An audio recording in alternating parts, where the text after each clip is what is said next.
First impression ko with the Mind Hub, one of our key goal na this now is to share the experience and then the knowledge, since I also one of the trainees before. Actually, super nice siya kasi maraming mga tao na tutulungan, and especially with me.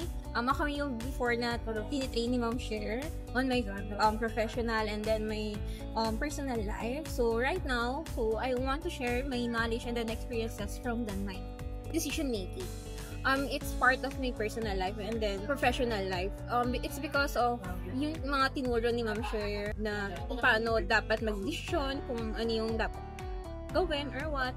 And then of course, yung sa work, very efficient yung mga dami ko natutunan sa work. Ang dami, parang actually napadali yung work ko, like having, how to, parang yung wanting, Kanban, Trello. And then right now, I'm looking for it, the Notion. Marami akong natutunan. Specifically is the decision making. Right now, yung mga ginamit ko for my work now is being so organized.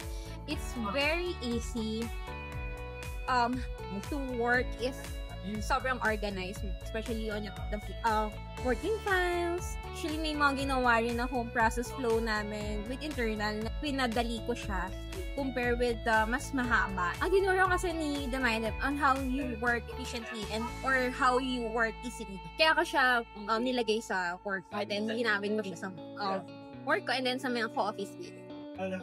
First, on the personal life, sobrang impactful na. Especially on my marriage life. Meron kasi kami session with The Mind Hub, which is the how to be godly wives. Every session namin, marami akong inuuwing lessons or na natutunan ko na ito dapat yung gawin, ito yung dapat gawin with your husband, the communication, everything.